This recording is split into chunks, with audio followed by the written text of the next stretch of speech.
Good morning. Ira Epstein of Lynn& Associates with your morning flash update for this Thursday, the 9th of March, 2017, just after 9:15 a.m. Central Standard Time. Okay, got a stock market that's trying to hold, and I'm very impressed. If you're going to look this afternoon, you'll see that so far we've held the 18-day average of closes perfectly in the S&P. We're looking at metals still on the downside. Remember, we have U.S. jobs data coming out tomorrow. Market's expecting a strong number in the 200,000 job range. If they get that, it just solidifies the idea of a March rate hike. Now, traders are already talking. They're getting nervous. They're saying, could there be 4 rate hikes this year?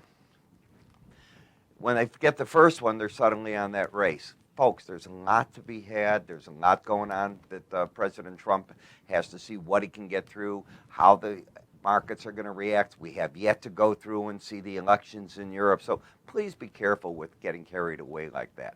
Dollar down a bit. We saw Mr. Draghi come out, and he did exactly as we thought. I'll cover that with you in a second here in the highlights of both his announcement from the ECB and then his speech and how he clarified things up.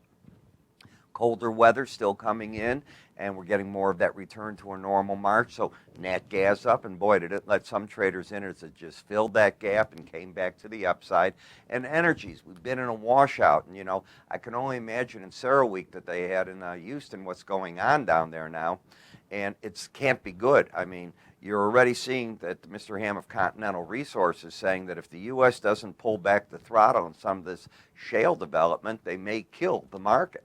So you've gone from saying that OPEC is super bullish to now wondering how deep is the break. You've already been down under $49 a barrel here, and OPEC is now looking at it, and the oil minister from the Saudi said, if you think that we're going to continue to keep cutting and losing our share to the U.S., you better think again. So hard to tell what this is all going to mean. Sugar, a bit of a rally, didn't carry quite as far as we were hoping here. And of course, in the bonds and notes, the problem you're going to have for tomorrow is going to be going into that market and wondering what does it mean for the jobs data. And then, of course, next Wednesday, the FOMC meeting. Grains continue to stay under moderate selling pressure at this point. Now, the U.S. import-export price headlines came in. Import prices up 0.2. They expected it up 0.1. Okay, but remember, energy prices and all that you got to take into account. Petroleum imports were down 0.7. Can you imagine what they're going to be down if prices stay like this? A 1 or 2 day affair can lower prices a bit. You drop as much as you have, $4 or $5, and you stay there. That will have a big impact then on the March numbers. Export prices up 0.3. The prior was up 0.1. So dollar strength. In jobless claims up 20,000. They were only expecting the market at 238. They got a bit more. But the continuing weakless claims, well, that keeps dropping away. Challenger Group, U.S.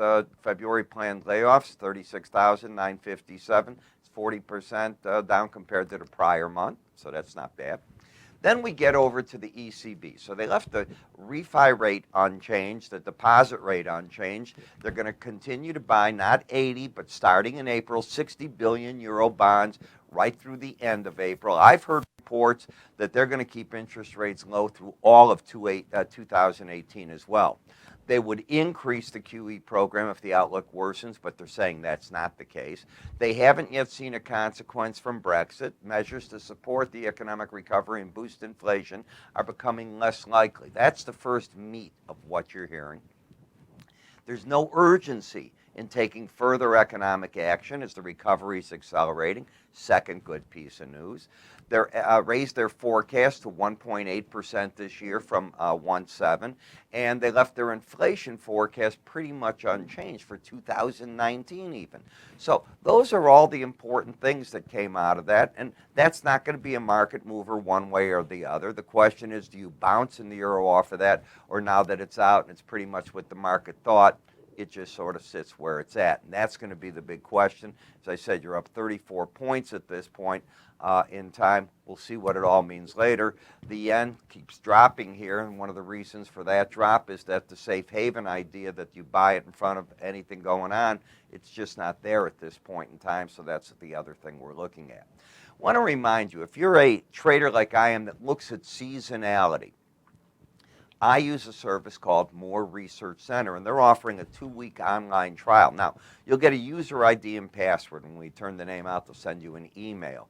You'll get to see, in this case now already, the March and the April trades that are all there, both for the futures and spread trade. So you get 2 different ways to look at it. Now, what they do is they go back, and a trade has to work, I believe it is, of the past 3 years in time. So they'll give you a date to buy, a date that you come out. These are theoretical, obviously, the dates of their data research. You look to see how much it made each day, what did it lose. And the one thing you do with seasonal research, always, is understand it's a tool. It is not the guide to trade from. Their disclaimer makes this really super clear. So you look at what moving averages are doing. You look at the type of work that sometimes we're doing. You might like to put that. So you add this to your tool chest. I want you to get it and take a look at it. Don't just trade off of it blindly. I'm telling you that is the wrong way to handle this, because past results do not guarantee future results. That's what's wrong with historical data. On the other hand, there's many good parts to historical data. Grains get planted at a certain time. Natural gas use goes up in the summertime. I can go on and on. So you look to see all this, and they write about this in detail. Call us. Go to our website. You'll see a carousel free offer. It's there. You can click here if you're watching me on YouTube. And under us, there's also a button that says, on many websites, click here and a form will appear. Fill out the different things you want. We'll get this to you. Or they will, actually. We'll turn the name in for you. I'm Ira Epstein. You have yourself a great, great day. I'll see you all at the end of the day with our other videos. Good luck. Good trading to you today.